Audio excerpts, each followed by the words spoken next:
Paul, thanks for the question, and I just want to say that I'm delighted to join my old House Republican colleagues in their efforts to start a conversation on this topic.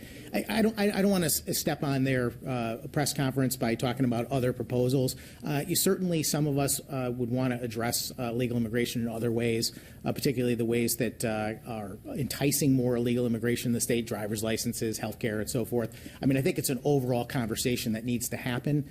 I think that it's been brought into the forefront. Trump's election, I think, in many ways was a referendum on a lot of issues, including illegal immigration.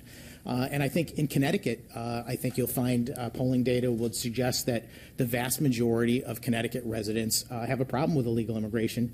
And this issue is not just about illegal immigration. It is about the next step, which is, Connecticut Democrats have made it clear that they are willing to protect criminals, and we can list a number of bills that are very clear on that forefront.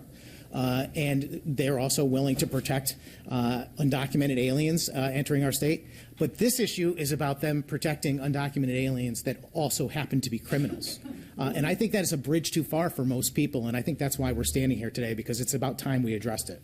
What do you think that very clearly, I think what Representative Candelora is trying to say is that very clearly our position is that our state should be having the same laws as the federal government and enforcing them in the same way so that we don't have that type of problem.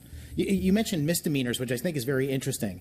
I mean, you guys are asking a lot of questions about the details and the interaction of states and feds. We're here for one singular purpose, which is to point out that this policy that was passed in 2019 and even in, I would say 2013, the original Trust Act, has led to crime in our state, and it has led to people being victimized that would never have been otherwise. That's what has happened, and we want to call attention to that. We want to point out that that happened on a partisan basis. Those were party line votes back in 2019 that made that happen.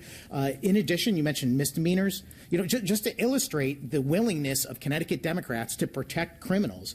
In 2021, in another bill where they were erasing criminal records, they included a provision in there to reduce the penalty for a Class A misdemeanor, a one-year misdemeanor, to change it from 365 days, which is 1 year, to 364 days.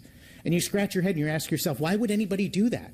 Until you realize that there's one singular purpose, and that is the threshold by which the federal government determines that that's a detainable offense for an illegal alien is 1 year.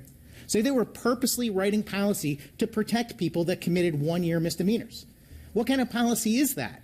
And the question about whether or not this is popular in Connecticut, I defy you to grab anybody on the street, regardless of party affiliation, ask them if we should be protecting criminal aliens, even people that